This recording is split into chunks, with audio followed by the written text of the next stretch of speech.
درود بر شما. خبر و گزارش‌های امروز 12 سپتامبر از استودیوی رادیو آزادی من شعله گلخوجه معرفی میکنم. سرخط موضوعهای مهم. دادستان از دادگاه عالی تاجیکستان درخواست نموده است که 6 مقام سابق آژانسی ضد فساد به مهلت از 7 تا 17 سال از آزادی محروم شوند. قصه یک شهروند ازبکستان که 24 سال را در زندان سپری کرد ولی برای جرمی که میگوید صادر نکرده است، حجره تاریک در محبس را از معذرت خواهی در نزد اسلام کریموف اولاتر دانست. و با نصب دوربین ها در صنف‌ها دانشگاه هم تحصیل فاصلوی راه اندازی کرده و هم دوامناکی دانش آموزان و آموزگاران را نظارت میبرد. پیش از کامera مثال در اونجا بچه‌های بودن مثلا خوب میکردن. باز این کار نمیشود، خوب کردن نمیتونن. 6 مقام سابق آژانسی ضد فساد که به قلابی گرفتن پوره و جنایت‌های دیگر متهم میشوند در دادگاه عالی تاجیکستان سخن آخرین خود را ارائه کردند. آنها روز 12 سپتامبر در مرافعه نهایی از دادرس خواستند که نسبتشان حکم عادلانه صادر شود. میرزا نبی خالقزاد که پشت در دادگاه قرار داشت توانست از نزدیک گمانبران را ببیند.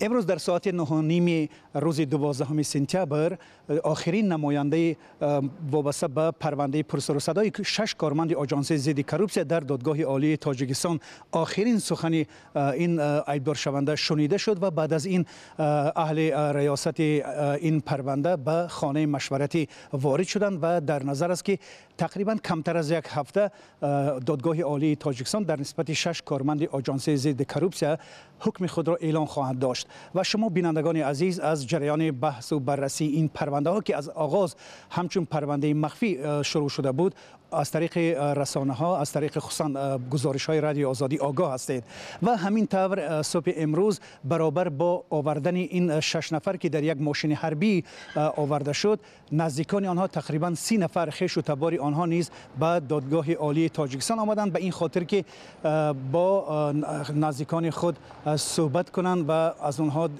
با آنها دیدار و گفتگو انجام دهند. اما به فرق از مرافعه‌های پیشین که نزدیکان آنها با این عیبدار شونده ها صحبت میکردند و ملاقات میکردند، در این نوبت این طور نشد و بعد از انجام سخن آخرین این 6 نفر در این ماشین حربی که گفتیم به بازداشتگاه موقتی برگردانیده شدند. شما بینندگان عزیز در یاد دارید که یک ماه قبل 3 نفر از این عیبدار شونده ها از جمله دولتبی خیرزاده به 10.5 سال و بینظیر زاده 10.5 سال و رحمت الله بازاروف با 7 سال روانه زندان شده بودند و این پرونده از آغاز همچون پرونده مخفی اعلان شده بود، ولی متاسفانه در این جریان نه مسئولان دادگاه نه سردار این مرافعه ها با ما صحبت نمی‌کنند و گاه ادوکات ها در رابطه با این چیز با ما معلومات میدادند و همچنین نزدیکان این عیبدار شونده ها معلومات میدادند.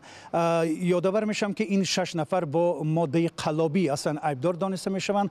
تقریبا 2 هفته قبل نماینده دادستانی کلی تاجیکستان همچون عیبدار کننده دولتی در نسبت این 6 نفر عیب اعلان کرد و از دادگاه عالی تاجیکستان تقاضای مجازات نمود در نسبت اینها و نسبت همین طور فیروز خالمرادزاده 17 سال پرسیده شد، در نسبت فردوس عبدالغفارزاده 15 سال زندان طلب کرده شد و در نسبت امیر شایف 12 سال زندان و در نسبت 3 نفر دیگر همگی 7 سالی جزا طلب کرده شد. همین طور ریاست دادگاه عالی تاجیکستان وارد خانه مشورتی شدند و در نظر است که کمتر از یک هفته حکم دادگاه در نسبت اینها اعلان کرده شود. میرزا نبی خالقزاد، افسانه اکابرشا، رادیو آزادی، دوشنبه. رو می‌آوریم به موضوعهای جهانی. روز 11 سپتامبر شورای امنیت سازمان ملل متحد از توصیه تحریم کره شمالی پشتیبانی کرد. بر پایه این سند که بعد از آزمایش ششم سلاح هسته‌ای رژیم پخینیان قبول شده است، صادرات محصولات نساجی کره شمالی منع شده، واردات مواد سوخت محدود می‌گردد. به قول دیپلمات‌های سازمان ملل متحد در ابتدا آمریکا پیشنهاد کرده بود که واردات مواد سوخت کره شمالی مورد تحریم قرار گیرد، ولی روسیه و چین تقاضا کردند که لحن قطعنامه نرمتر شده به جای تحریم کامل محدودسازی واردات مواد سوخت جاری شود. در این قسمت برنامه از یک قوی ارادگی یک محبوس ازبک قصه میکنیم. سمندر قوقانوف 24 سال عمرش را در زندان سپری نمود و میگوید برای گناهی که نکرده است از اسلام کریموف پرزیدنت وقت ازبکستان پوزش نخواست. آن زمان در زمان شوروی از کارت حزبی دست کشیدنم در کارخانه ما یک واهمه شده بود. حتی روزنامه پراودا در این باره پدری سرابان مطلبی نوشته بود.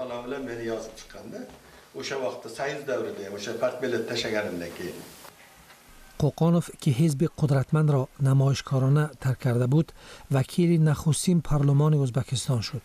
رهبریت کارخانه کارکرد نفت چناز را به عهده گرفت. اما این وضع دیر دوام نکرد. در ماه ایول سال 1993 قوقانوف به اتهام طلب و تراج کردن مال ملک دولت محکوم به حبس شد. تحلیلگران ازبکستان دلیل مورد غضب کریموف قرار گرفتن قوقانوف را به پیوستن او به مخالفان دموکرات در دهه 80 مربوط می‌دانند.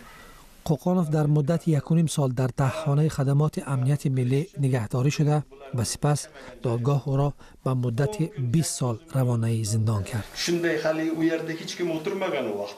من سالهای دراز در اتاق یک نفره حبسخانه به سر بردم. 10 روز در احاطه کالتکلاس‌ها، تارتنک‌ها و کلموش‌ها در اتاق مرگ بودم. اتاقی که هیچ کس در آنجا نگهداری نشده است. پس از 10 روز مرا بیرون آوردند.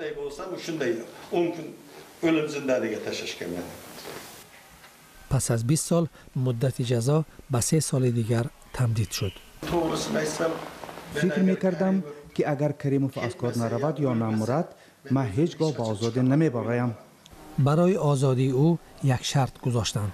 به پرزیدنت نامه عذرخواهی نوشتند، اما او هیچگاه عذرخواهی نکرد. در زندان قوقانوف توجهش را برای حفظ سلامتیش متمرکز کرد. یک نفر همراه هم در زندان که تیبت را آموخته بود به من راههای سلامت ماندن را یاد داد. حالا سلامتیم از 30 سالگیم بهتر است. همزمان با مشغول شدن به یوگا، او با صبر و امید آزادی زیست. بالاخره پس از 2 ماه فوت کریموف، قوقانوف از محبس آزاد شد. با پرزیدنت نومان تشکر که مرا با آزادی برآورد. امروز قوقانوف برای ریابیلیتاسیون یا سفیدکنی خود تلاش نمی کند. او دیگرگونی را انتظار است. барномаро идома медиҳем. рӯзи душанбе арабистони саудӣ хабар дод ки аз кӯшиши бомбгузории гурӯҳи даҳшатафкани давлати исломӣ дар қароргоҳи вазорати мудофиаи ин кишвар ҷилавгирӣ карда дар ҳодисаи дигаре як ҳалқаи ҷосусони хориҷиро безарар намудааст.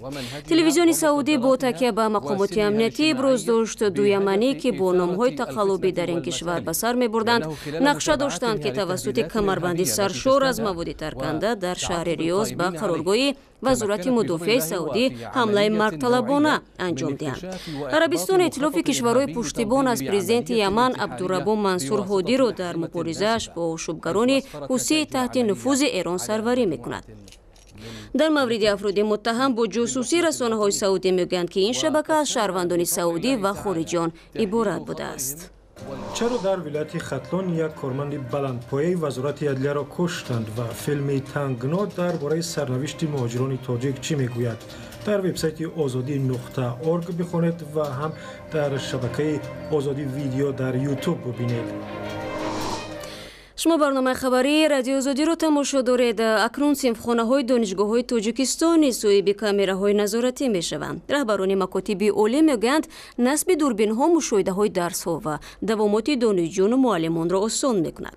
аз сӯи дигар маорифи тоҷикистон барои гузариш ба низоми таҳсили фосилавӣ омодагӣ мегирад ва ин дурбинҳо барои роҳандозӣ иқдоми нав кӯмак мерасонанд. гузориши Шодмони Ятим дар ҳамин бора аст. این دوربین‌ها را با هدف نظارت تحصیل و حضور دانشجویان و معلمان در یکی از صنفخانه‌های دانشگاه آموزگاری نصب کردند. از این پس مثلا رهبر دانشگاه می‌تواند از نزدیک ببیند که معلم و دانشجو چگونه رفتار می‌کنند و یا در واقع درس به غوغا و تلفن بازی صورت می‌گیرد. همساله نظارت روند برگزاری درس‌ها دوامات دانشجویان مورد اجرا قرار داشت و امروز نیز دارد و ما این اقدام را به آن خاطر گرفتیم که ما توانیم که از همان جای نشست مثلا راهبر دانشگاه یا مسئولین توانند که توسط خب مشاهده از کامراها توانند روند گذشتن درس دوامات دانشجویان را به یگان واسطه های دیگر پر خود از وضعش آگاهی پیدا کنند. بعد نصب کامراها اکنون مسئولان دانشگاه صف به صف نمیگردند تا ببینند که کدام معلم چگونه درس میدهد و چند دانشجو به درس نآمده است. به قول معلمان کامراها هم انتظام را بهتر میکند، هم اجازت میدهد که دانشجو از وبسایت دانشگاه صفحه درس را بگیرد و آن را از خود کند. گذشته از این خود دانشجویان اعتراف میکنند که به شرافت کامراها با آداب شدند. پیش از کامرا مثال در اونجا بچه‌های بودن مثلا خوب میکردن. باز این کار نمیشود، خوب کردن نمیتونن. برای اینکه همه هوش و یادش در درس میشود. بی‌پروایی نسبت به تحصیل بازی با تلفن در میزهای عقب غلغله دانشجویان از مشکلاتی است که استادان دانشگاه‌های تاجیکستان پیوسته از آن شکایت میکنند.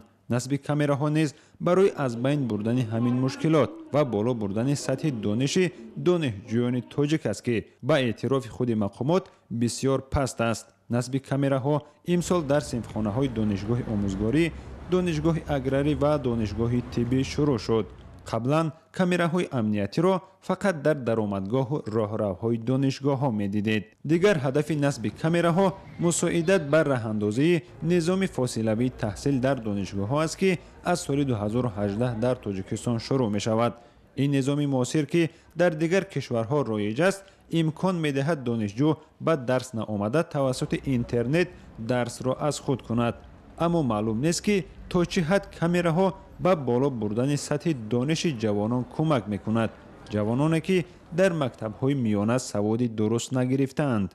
شادمان یتیم، مولا رجب یوسفی، آزادی، دوشنبه. نصب کامراهای نظارتی از یگانه افغانی در حیات دانشجویان تاجیک نیست. شهرداری دوشنبه از وزارت آموزش و پرورش کشور خواسته است که درس‌ها در مکاتب عالی 1 ساعت دیرتر شروع شوند. شهرداری گفته است با این وسیله مشکل نقلیات در پایتخت تنظیم خواهد شد. امردین علیموف این موضوع را تحقیق کرد.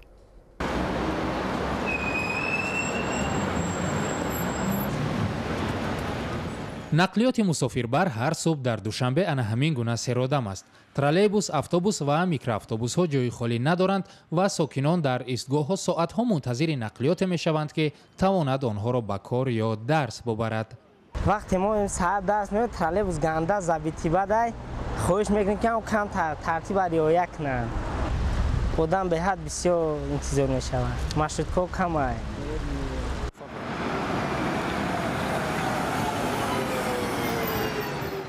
مقامات شهرداری دوشنبه علت پیچیده شدن مشکل نقلیات در پایتخت را به شروع شدن درس‌ها در ساعت 8 ربط می‌دهند. 1 سال قبل با پیشنهاد شهرداری سابق دوشنبه برای از بین بردن تنبشوی در راه‌های پایتخت، رجای آغاز درس‌ها در مکاتب عالی به ساعت 7:30 گذرانیده شده بود.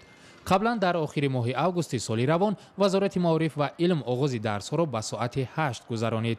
برای از درس دیر نماندن، دانشجویان مجبور شدند خرج بیشتر کنند. سبب اساسی خانه‌ام را در نزد دانشگاه گرفتم در آن است که نقلیات همه وقت دیر می‌بیاید. آنجا پر است، شدت می‌کند، وقتی زیاد را می‌گیرد. طبق معلومات اخیر شهرداری دوشنبه حالا در پایتخت در مجموع بیش از 3,500 نقلیات مسافرکش از جمله 360 اتوبوس، 105 ترالبوس و 3077 واسطه نقلیات خصوصی عمل میکند. سخنگوی دوشنبه نقلیات خدمات رسان میگوید شهرداری امکان افزایش تعداد نقلیات در پایتخت را در اختیار دارد، ولی این کار به تنبشوی زیاد در راه‌ها سبب خواهد شد. با این خاطر شهرداری دوشنبه در یک نامه رسمی از حکومت و وزارت معارف تاجیکستان خواسته است که زمان شروع درس در دانشگاه‌های پایتخت را از ساعت 9 تعیین کند. امردین علیموف، رادیو آزادی، دوشنبه. و قرار است فردا امام علی رحمان رئیس جمهوری تاجیکستان به جنوب و شرق تاجیکستان سفر کند. انتظار می رود و ضمن این سفر قسمت شاهراه بین المللی دوشنبه قلمه را در ناحیه شمس‌دین شاهین به استفاده بدهد. برنامه امروز را انجام میدیم. اگر میل خوندن و دیدن خبرها و ویدیوهای بیشتر را دارید پس سامانه azadi.org، صفحه رادیو آزادی در فیسبوک، ادناکلاسنیک و هم کانال آزادی ویدیو در یوتیوب برای شماست. تشکر که با ما هستید. برای کار و فردا شما را در همین وقت منتظریم.